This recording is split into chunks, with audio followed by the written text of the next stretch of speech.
राधे कृष्ण आप सभी को। आज की वीडियो में हम सुनेंगे पोष पुत्रदा एकादशी की व्रत कथा। जैसा कि मैंने पहली वीडियो में भी बताया कि इस एकादशी पर वैकुंठ एकादशी का भी योग बन रहा है, इसलिए इस दिन व्रत करना, पूजा करना और कथा पढ़ना बड़ा ही शुभकारी है। इस दिन व्रत करने और कथा सुनने से वैकुंठ के द्वार खुलते हैं। चलिए अब कथा शुरू करती हूँ। श्री कृष्ण के चरणों में अर्जुन ने प्रणाम कर श्रद्धा पूर्वक प्रार्थना की, हे मधुसूदन, अब आप पोष माह के शुक्ल पक्ष की एकादशी के महात्म्य को बताने की कृपा करें। इस एकादशी का क्या नाम है, इसका क्या विधान है, इस दिन किस देवता का पूजन किया जाता है? कृपा कर मेरे इन सभी प्रश्नों का विस्तार सहित उत्तर दीजिए। अर्जुन के प्रश्न पर श्री कृष्ण ने कहा, हे अर्जुन, पोष मास की शुक्ल पक्ष की एकादशी का नाम पुत्रदा है। इसका पूजन हर एकादशी की विधि के अनुसार ही करना चाहिए। इस उपवास में भगवान श्री हरि की पूजा करनी चाहिए। संसार में पुत्रदा एकादशी उपवास के समान अन्य दूसरा व्रत नहीं है। इसके पुण्य से प्राणी तपस्वी, विद्वान और धनवान बनता है। इस एकादशी से संबंधित जो कथा प्रचलित है उसे मैं तुम्हें सुनाता हूँ, श्रद्धा पूर्वक श्रवण करो। प्राचीन समय में भद्रावती नगरी में सुकेतुमान नाम का एक राजा राज्य करता था। उसके कोई संतान नहीं थी। उसकी पत्नी का नाम शैव्या था। उस पुत्रहीन राजा के मन में इस बात की बड़ी चिंता थी कि उसके बाद उसे और उसके पूर्वजों को कौन पिंडदान देगा। उसके पितर भी व्यथित हो पिंड लेते थे कि सुकेतुमान के बाद हमें कौन पिंड देगा। इधर राजा भी बंधु बांधव, राज्य, हाथी, घोड़ा आदि से संतुष्ट नहीं था। उसका एकमात्र कारण पुत्रहीन होना था। बिना पुत्र के पितरों और देवताओं से ऋण नहीं हो सकते। इस तरह राजा रात दिन इसी चिंता में घुला करता था। इस चिंता के कारण एक दिन वह इतना दुखी हो गया कि उसके मन में अपने शरीर को त्याग देने की इच्छा उत्पन्न हो गई। किंतु वो सोचने लगा कि आत्महत्या करना तो महापाप है, अतः उसने इस विचार को मन से निकाल दिया। एक दिन इन्हीं विचारों में डूबा हुआ वो घोड़े पर सवार होकर वन की तरफ चल दिया। घोड़े पर सवार राजा वन, पक्षियों और वृक्षों को देखने लगा। उसने वन में देखा कि मृग, बाघ, सिंह, बंदर आदि विचरण कर रहे हैं। हाथी शिशुओं और हथनियों के बीच में विचर रहा है।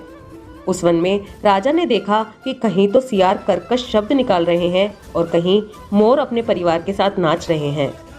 वन के दृश्यों को देखकर राजा और ज्यादा दुखी हो गया कि उसके पुत्र क्यों नहीं है। इसी सोच विचार में दोपहर हो गई। वह सोचने लगा कि मैंने अनेक यज्ञ किए हैं और ब्राह्मणों को स्वादिष्ट भोजन कराया है, किंतु फिर भी मुझे यह दुख क्यों मिल रहा है? आखिर इसका कारण क्या है? अपनी व्यथा किससे कहूँ? कौन मेरी व्यथा का समाधान कर सकता है? अपने विचारों में खोए राजा को प्यास लगी। वो पानी की तलाश में आगे बढ़ा। कुछ दूर जाने पर उसे एक सरोवर मिला। उस सरोवर में कमल पुष्प खिले हुए थे। सारस, हंस, घड़ियाल आदि जल क्रीड़ा में मग्न थे। सरोवर के चारों तरफ ऋषियों के आश्रम बने हुए थे। अचानक राजा के दाहिने अंग फड़कने लगे। इसे शुभ शगुन समझकर राजा मन में प्रसन्न होता हुआ घोड़े से नीचे उतरा और सरोवर के किनारे बैठे हुए ऋषियों को प्रणाम करके उनके सामने बैठ गया। ऋषिवर बोले, हे राजन, हम तुमसे अति प्रसन्न हैं। तुम्हारी जो इच्छा हो हमसे कहो।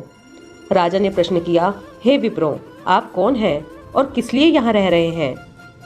ऋषि बोले, राजन, आज पुत्र की इच्छा करने वाले को श्रेष्ठ पुत्र प्रदान करने वाली पुत्रदा एकादशी है।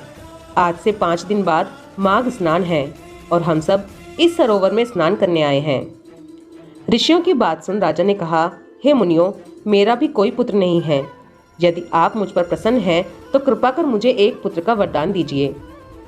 ऋषि बोले, हे राजन, आज पुत्रदा एकादशी है, आप इसका उपवास करें। भगवान श्री हरि की अनुकंपा से आपके घर अवश्य ही पुत्र होगा। राजा ने मुनि के वचनों के अनुसार उस दिन उपवास किया और द्वादशी को व्रत का पारण किया और ऋषियों को प्रणाम करके वापस अपनी नगरी आ गया। भगवान श्री हरि की कृपा से कुछ दिनों बाद ही रानी ने गर्भ धारण किया और 9 माह के पश्चात उसके एक तेजस्वी पुत्र उत्पन्न हुआ। यह राजकुमार बड़ा होने पर अत्यंत वीर, धनवान, यशस्वी और प्रजापालक बना। श्री कृष्ण ने कहा, हे पांडुनंदन, पुत्र की प्राप्ति के लिए पुत्रदा एकादशी का उपवास करना चाहिए। पुत्र प्राप्ति के लिए इससे बढ़कर दूसरा कोई व्रत नहीं है। जो कोई व्यक्ति पुत्रदा एकादशी के महात्म्य को पढ़ता और सुनता है, विधान अनुसार इसका उपवास करता है, उसे सर्वगुण संपन्न पुत्र रत्न की प्राप्ति होती है। श्री हरि की अनुकंपा से वह मनुष्य मोक्ष को प्राप्त करता है। इस कथा का सार ये भी है कि पुत्र का ना होना बड़ा ही दुर्भाग्यपूर्ण है, लेकिन उससे भी दुर्भाग्यपूर्ण है पुत्र का कुपुत्र होना। अतः सर्वगुण संपन्न और सुपुत्र पाना बड़ा ही दुर्लभ है। ऐसा पुत्र उन्हें ही प्राप्त होता है जिन्हें साधुजनों का आशीर्वाद प्राप्त हो और जिनके मन में भगवान की भक्ति हो।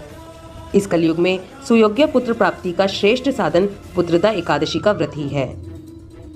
पोष पुत्रदा एकादशी महात्म्य समाप्त। बोलो विष्णु भगवान की जय, लक्ष्मी मैया की जय, बाल गोपाल की जय। राधे कृष्णा।